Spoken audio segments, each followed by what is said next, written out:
Vamos agora ouvir o magazine Artes com Teresa Xavier, de olhos postos sobre a inauguração do Museu de Língua Portuguesa. O Museu da Língua Portuguesa foi inaugurado em São Paulo, no Brasil, depois de ter estado fechado quase 6 anos devido a um incêndio. Na sessão de abertura estiveram presentes os presidentes da República de Portugal e de Cabo Verde e ausente o anfitrião, o presidente do Brasil. Para lá das questões políticas, escritores, linguistas veem com alegria a abertura do museu. O escritor angolano José Eduardo Agualusa sublinha o seu significado. Significa muito, é o único museu dedicado à língua portuguesa no mundo e eu não conheço a atual versão, conheço a anterior, antes do incêndio, mas era particularmente interessante porque permite a quem visita o museu conhecer melhor o nascimento e a afirmação da língua portuguesa no mundo. E eu, enquanto escritor, a mim interessa-me a soma de todas as variedades da língua portuguesa, não me interessa apenas o português de Angola, interessa-me o português que se fala em Portugal, mas também no Brasil, em Pernambuco, o crioulo de Cabo Verde. E porquê? Enfim, interessa-me porque para compreender verdadeiramente o português é preciso conhecer todas essas variantes. Não é? Há palavras que desapareceram em Portugal, mas persistem em Pernambuco. E, portanto, para conhecer verdadeiramente a língua portuguesa, é preciso conhecê-la na sua integridade e não apenas uma parte dela. O português é uma língua viva e diversa. Com certeza, é uma língua viva e diversa. É uma língua viva porque todos os dias agrega novas palavras e, aliás, nesse aspecto, a África tem dado grandes contribuições à língua portuguesa, não é? Em termos de visitantes, o antigo museu foi muito visitado. O que é que espera a esse nível? Eu espero que este seja ainda mais visitado, não é? Naturalmente. Eu estou muito curioso para visitar este museu, enfim, tenho lido acerca do que eles fizeram, enfim. E o que é que fizeram? Pode-nos descrever? O museu hoje é mais virtual, portanto é totalmente, como direi, tudo, não tem uma existência física, não é? São apresentações que estão no museu, não é? Que podem ser acedidas por computador, por internet, etc. Mas é muito vivo e tem, sobretudo, o contributo de falantes de todo esse espaço de língua portuguesa. É possível encontrar a língua portuguesa em todos os seus sotaques. Eu gostaria que este museu tivesse ramos noutras cidades de língua portuguesa, em particular em Luanda, por exemplo, também em Lisboa, etc. Seria bom. Como é que viu a cerimónia de inauguração do museu? A única coisa que sei é que esteve presente o Presidente de Portugal, esteve presente o Presidente de Cabo Verde, não é? E o Presidente brasileiro não esteve presente. Como é que viu esta ausência? Eu acho que se deve à absoluto, enfim, desrespeito, não reconhecimento da cultura deste governo atual do Brasil. Não é um governo que não tem rigorosamente nada a ver com cultura, nem com civilização.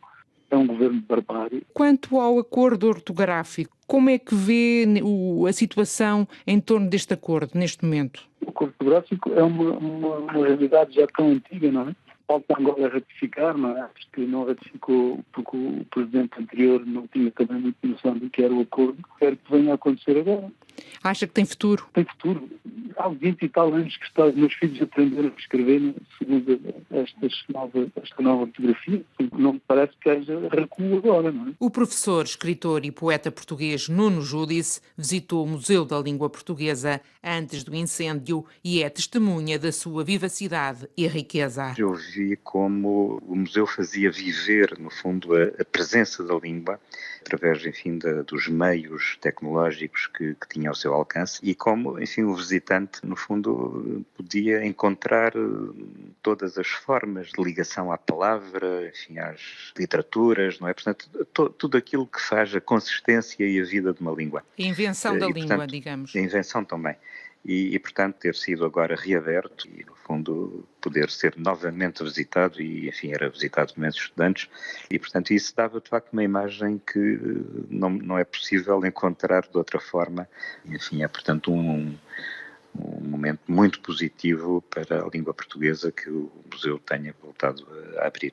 Como é que vê o facto de, na cerimónia de inauguração, terem estado presentes apenas 2 presidentes da República, o português e o cabo-verdiano, e o próprio anfitrião, o presidente Bolsonaro, não ter estado presente? Por um lado, Portugal e Cabo Verde têm uma relação cultural muito forte e a literatura cabo-verdiana e a literatura portuguesa têm também essa vivência comum que vem desde o tempo do colonialismo e que nunca terminou. Portanto, os escritores cabo-verdianos são talvez das literaturas mais vivas no mundo lusófono. E, enfim, o facto de não ter estado o presidente Bolsonaro é no fundo, um problema daquilo que para ele será prioritário, não é? E não será propriamente a cultura, como sabemos da experiência recente. No entanto, são 280 milhões de falantes de português. Em termos económicos, é também um grande mercado. Sim, sem dúvida.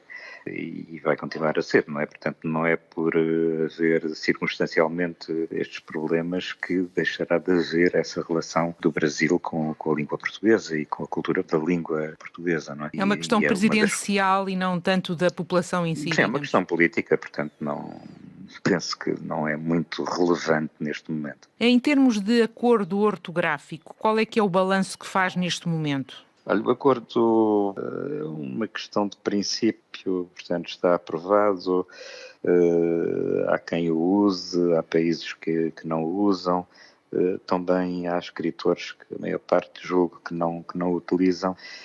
Isto apenas significa que a língua vive da diversidade ortográfica e não da unicidade. E penso que, enfim, terá sido um erro tê-lo aprovado, uma ilusão, mas, enfim... As novas gerações já aprendem com o novo acordo. Elas já aprendem, exatamente. Ele já vigora há 20 anos. Sim, por exemplo, Fernando Pessoa aprendeu a língua com o acordo que existia ainda no princípio do século XX, fim do século XIX. Depois da República houve outro acordo e o Pessoa continuou a usar palavras como abismo com Y, etc. Não é? Portanto, eu julgo que agora quem aprende a escrever vai ter, no fundo, outra relação com a língua e vai escrever de outra maneira.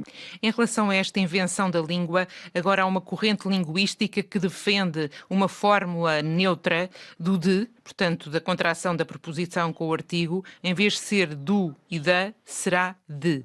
Penso que isso corre o risco de criar uma língua artificial.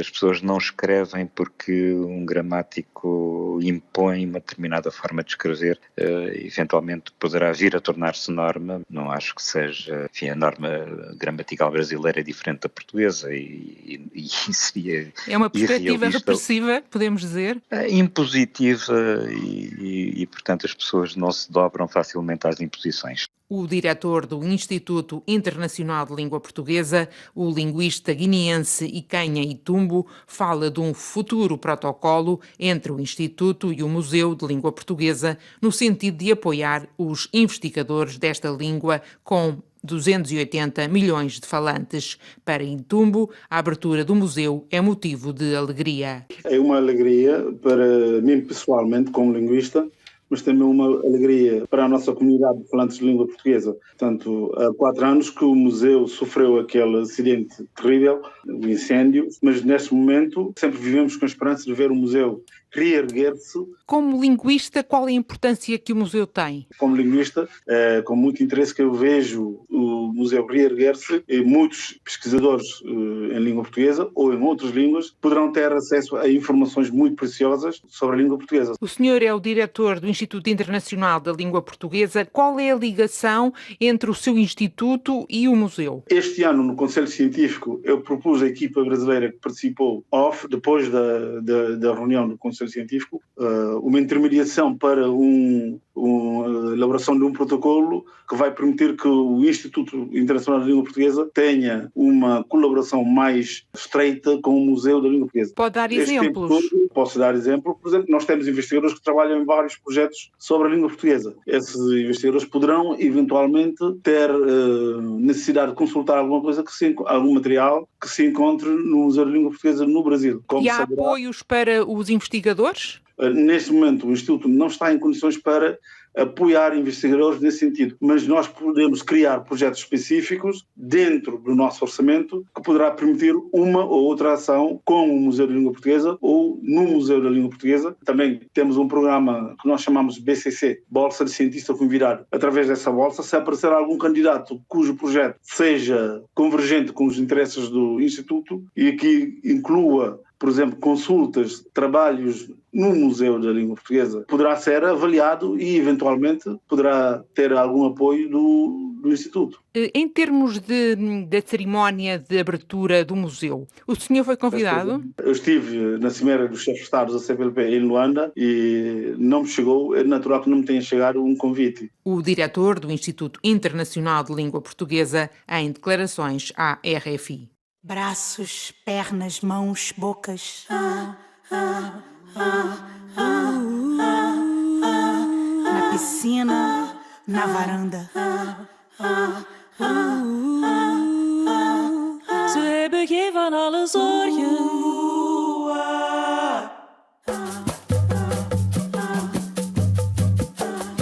Esses senhores são ministros, sempre os mesmos, velhos golpistas.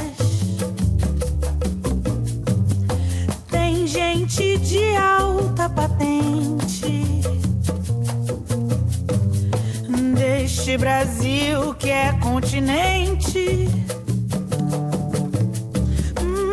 Essas senhoras tão formosas, puras, belas, recatadas, mas é melhor nem olhar.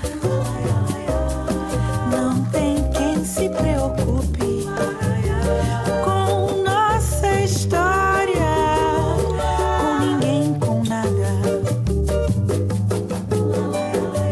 Ze hebben geen van alle zorgen voor het land van vroeger.